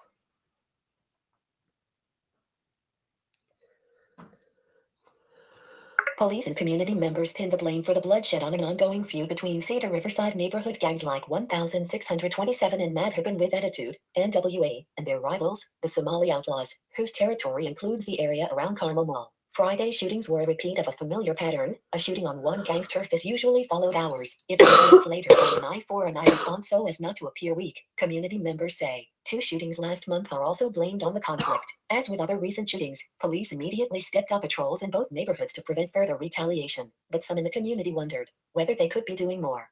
Block quote level 1. Sorry about the coughing, guys. I couldn't get to the mute button in time. And I'm not smoking anything. I just had a tickle in my throat. What more, one wonders, can they do? If a bunch of white cops come pouring into Little Mogadishu, both coasts will be able to hear the howls unaided. Should they do nothing, then the likelihood is that the neighborhood, represented by the ineffable Ilhan Omar in the United States Congress, may well descend into the levels of violence that characterize, well, Mogadishu. Meanwhile, the media's complaint department is open for business. Yeah, what are they supposed to do? Well, like, seriously, what more do you want the police to do? Load more button. You are currently on a button.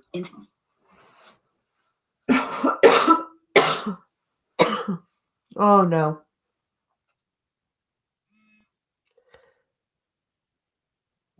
AIU has a theory about the African American population. They have an extreme inferiority complex, says Data Wasteland. Yeah, I've heard that.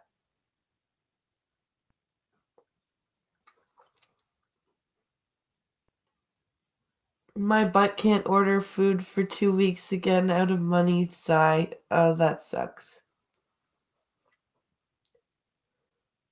Gun control is using sound fundamentals. Yeah. Just saying, growing up in Detroit, we were taught to fear the police.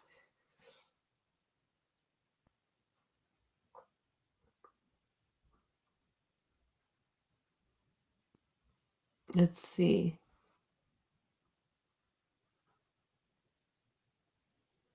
Unless they were just using it as commando training for their jihad. Wow. Alright. Facebook. Tweet. Link. Related. Link. Spot link. What link? Yeah, that's the end of that story. So, yeah, I don't know what they expect the police to do. I think the community needs to do some work internally, as well as ask for help from the police. If they expect their children to stop reenacting the behavior that they supposedly escaped from, they need to do some work in their community. All right.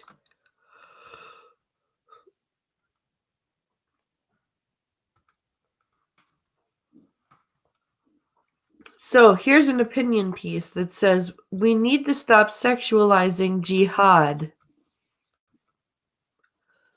I don't know if we are sexualizing jihad or if ISIS is sexualizing jihad, but we'll see what this article is going to say.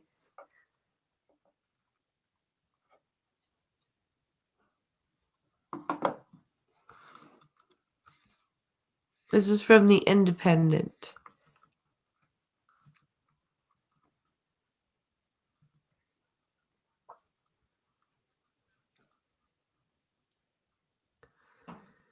By pigeonholing jihadists like Beacom as submissive, we paint over the reasons why ISIS is so alluring for so many. Okay. This is by Reuters. Here we go. The UK has been gripped by a moral panic around the case of Shamimah Begum and the problem of so-called jihadi brides. Internationally, we are waking up to the role of women in jihadism, some even going as far as to suggest that women are the future threat from ISIS. But is this just jumping on the Begum bandwagon when the role of women in jihadism has been misrepresented for years? How has it been misrepresented?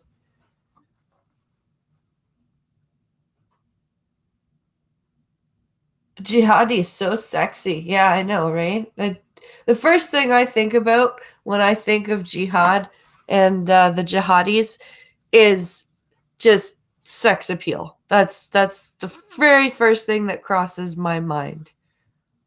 You fucking crazy bastards.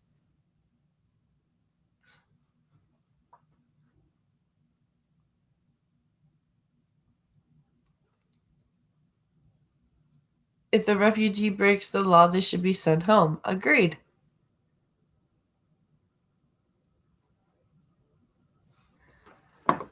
A Bethnal Green schoolgirl.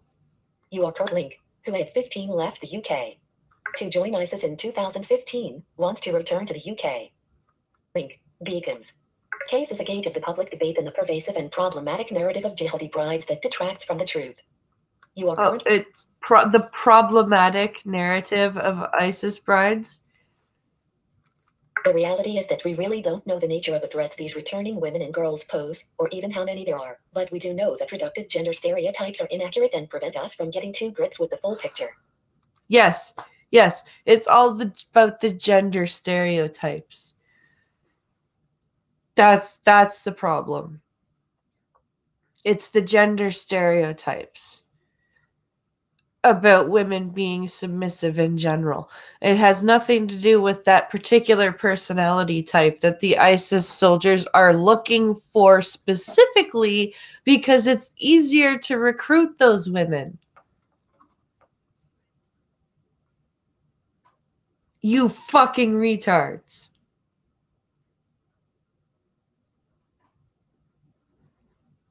I am proud that the UK showed some balls and stripped her of her citizenship. I hope the Alabama girl's citizenship stays revoked. Yeah. Me too. Zealotry is so hot right now, says Faithless. Yeah, I know, right?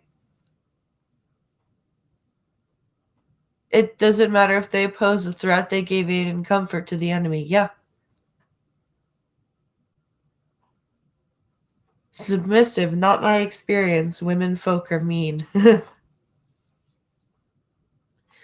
But I mean, like, even if they were, like, you can't get mad at saying that these particular women are submissive because that's the personality type that the ISIS men were looking for. You need a particular personality type in a person who's going to bear your children while you rape and murder and kill and pillage. And it's not going to be a woman who stands up to you and goes, "That's not right."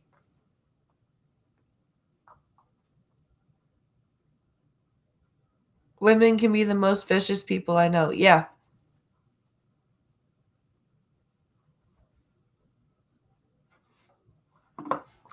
Romanticized illustrations interpret women as victims or as accessories to the cruelty ISIS committed, marginalizing female actions when compared to those of men. Okay. If you're saying that a woman is complicit in what the ISIS men were doing, how are you minimizing their role? This opinion piece is so all over the place. I don't know where they stand here. Are you saying that these women need to be held more responsible or less responsible? You keep bouncing back and forth. I don't understand.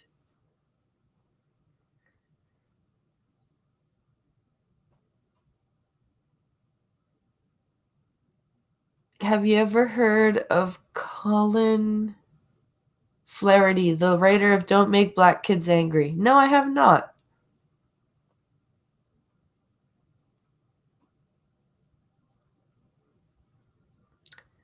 That is not a book or author I have heard of, actually. Link. Terms such as vulnerable, naive, brainwashed, and groomed are regularly utilized in the media where female terrorists are concerned. Yet, when it comes to men, terms such as angry, criminals, and terrorists are deployed. So are you saying that are you angry that women aren't being called angry criminals and terrorists? Are you like, do you want them to be, so you don't want them to be victims, you want them to be evil? Is that what you're saying?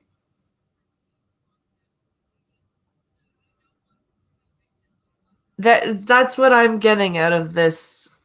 You don't want the ISIS brides to be victims of brainwashing and grooming. You want them to be straight up evil, complicit all the way terrorists. Because equality?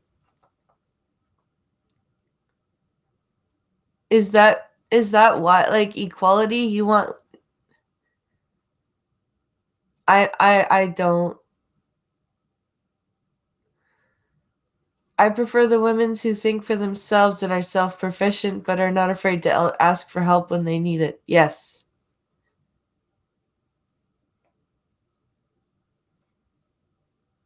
But I seriously, I think this article is complaining that that the ISIS brides are not thought of as um, evil terrorists. The reality is that the potency and allure of jihadism comes from its inclusivity. As bizarre as that may sound, jihadism gives its participants, and that includes link, women, from cosmopolitan areas and a range of ethnic backgrounds, agency to contribute in a myriad of forms to the cause. You are link 505 heading level show all 9 button and yet link. And yet reporting characterizes them as hopeless romantics. There are no link, and yet reporting characterizes them as hopeless romantics. Legsum says Foreign Office should help define Islamophobia in Britain. Congress to Wait, what? And yet reporting characterizes them as hopeless romantics. You are currently link craving malattention. Far from being cliched housewives, many of these women have found a very personal rationale to engage in extreme violence. Left double quotation mark. Link. They made their ISIS husbands' beds, now let them rot in hell. You are current seems to be a popular sentiment, but this gendered coverage is leading to gendered reactions and misses an inconvenient truth. Jihadism is sexy, at least to a few people, often those who are young and desperately seeking adventure, meaning and belonging. So they are looking for fucking male attention. They're looking for belonging. They're looking for meaning. They're looking for adventure. They're bored. This is the personality type that they're looking for. That those people are easily fucking molded because they are young. They are stupid. They are not experienced in life. They are easily molded and groomed and brainwashed.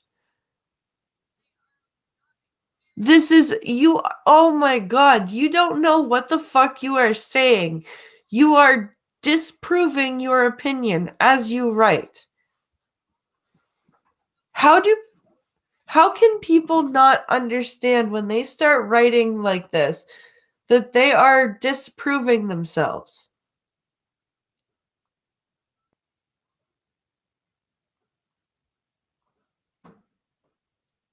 That's insane. Research has consistently demonstrated that because jihad is seen as cool, it attracts, often through manipulation and coercion, vulnerable as well as rationally minded people. When combined with political motivations, often as a thin justification, it conjures a potent and toxic cocktail. Okay, you just got through saying that women should not be considered as submissive, groomed, or brainwashed.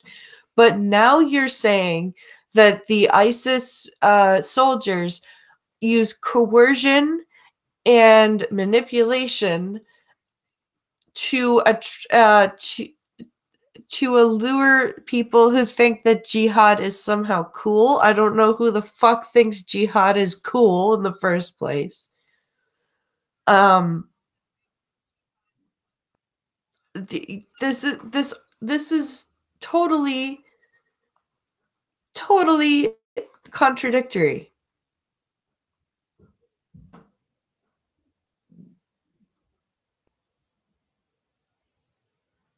Because they were taught what to think, not how to think, says Faithless. Yeah.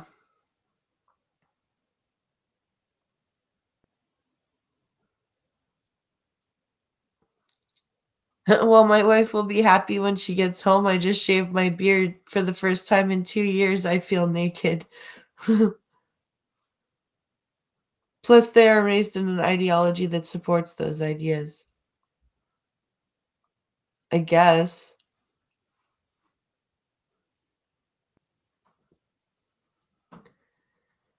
Time equals money. Women require money. Therefore, money or women equals money.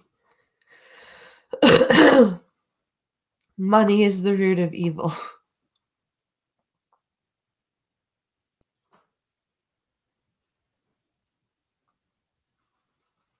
Oh, thanks, dude, for Colin Flaherty's Minds page.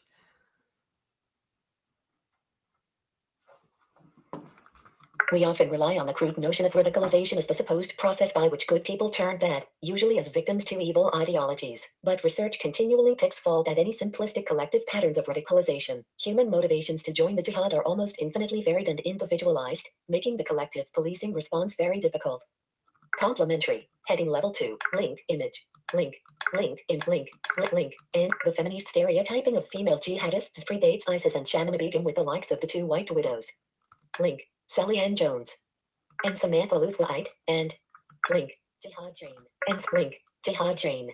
Colleen LaRose, all who supposedly use their sex appeal to recruit others. Tabloids focused on their sexual, feminine integrity rather than their doings, by reducing female terrorists to their sexuality and setting this against the traditional idea of the passive, peaceful women. A flawed premise is created. You are currently... What?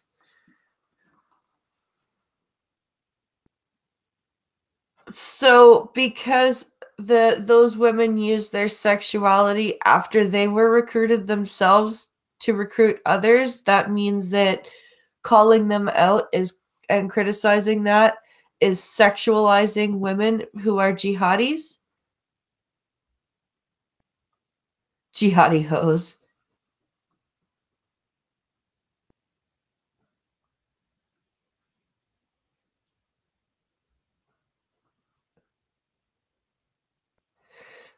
That is some interesting maths, says Data. Chadwick says she's been bugging me for about 2 weeks now.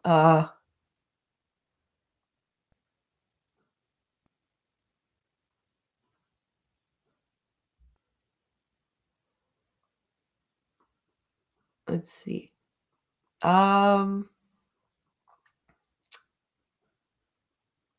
Oh, it's from an image you found. Oh, okay. If we hope to stop jihad being sexy, then we first need to wake up to the role sexuality and gender play in jihadi terrorism and stop adding fuel to the fire by consistently relying on cheap, easy, and oversimplistic stereotypical labels. What are you talking about? This article was written by... What the fuck are you talking about with... Jihadi is not sexy. You are basically... You may as well write an article saying that you need to stop sexualizing women who fall in love with serial killers. Nobody is doing that. And when you point out the psychology of these women and the point that they have issues and that people like, serial killers and or ISIS soldiers prey upon those particular personality types, that is not fucking sexualizing them. That is pointing out the psychological personality types of these particular people so that they can be protected. And I'm sorry, but most of those people tend to be women. And the people who tend to go and fight the jihadis, fight the jihad as men do tend to be more angry and aggressive because they have the similar psychological issues to the women. They just, surprise, express them differently because, surprise, men are hormonally different than women, therefore act differently than women. I know this is a shock to everyone, But that's how it works. This is I know this is terrifying news, but men and women react differently to the same psychological issues.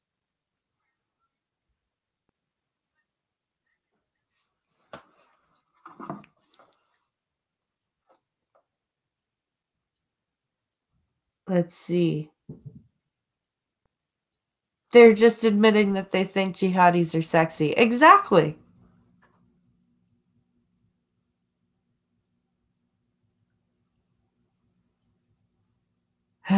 Jihadi. That's funny.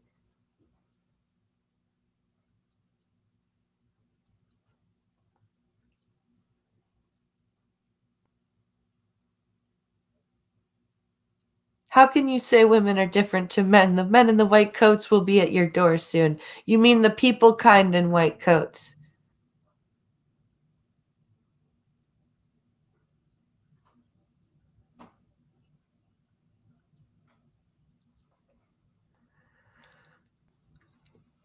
So, that was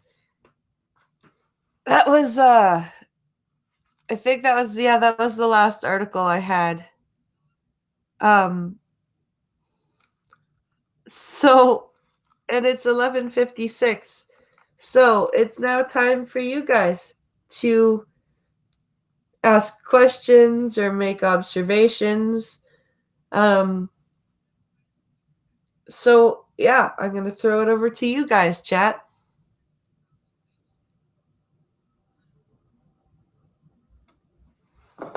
Oh, I'm not going to throw my phone off the desk.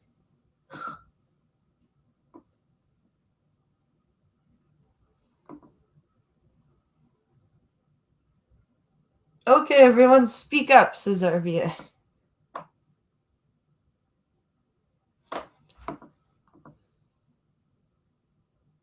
Jihad,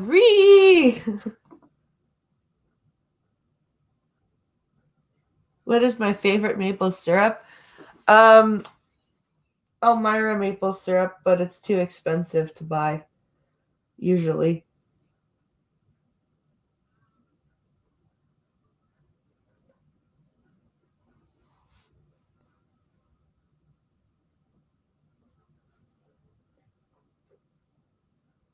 Why does Pinkolo's chat start with 07 all the time? I can't remember. I'll have to ask him what it means.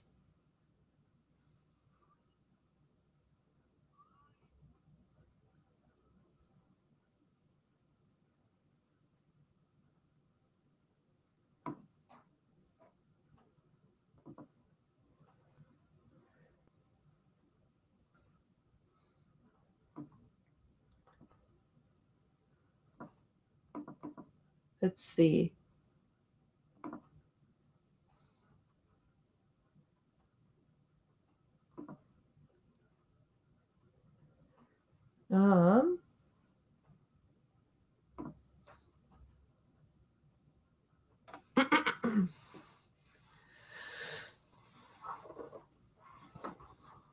Um, also, I'm still trying to get a guest for tomorrow. So if anyone's interested, please feel free to DM me on Twitter. And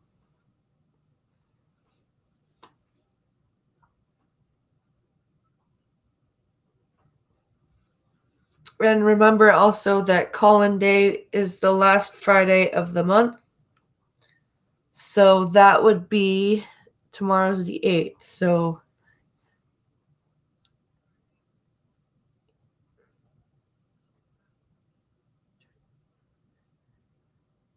the 29th of March is call-in day. Sorry for the dead air. I just had to totally count on my fingers. I'd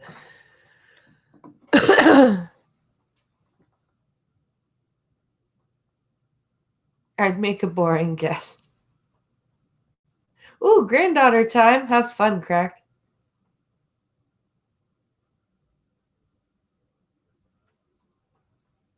Granddaughter time is always fun.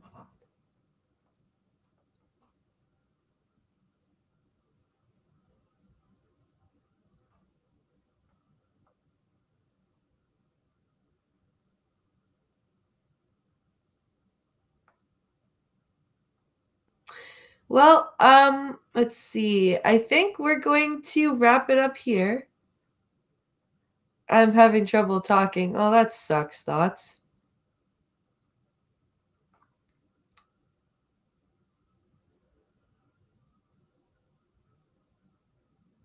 Wow.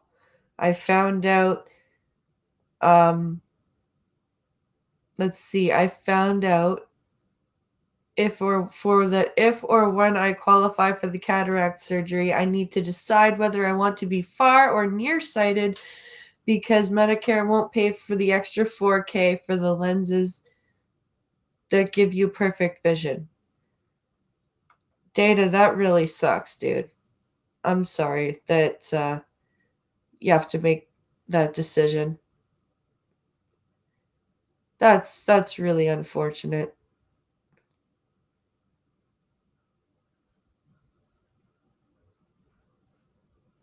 Choose far, says thoughts from the dryer. Well, guys, I'm going to wrap this up and get something to eat and some more coffee. I hope everyone enjoyed the stream and the stories. I hope to have a good guest for you guys tomorrow. I hope everyone has a great day and stay safe and warm wherever you are. And I hope to see everyone tomorrow. See you later, guys.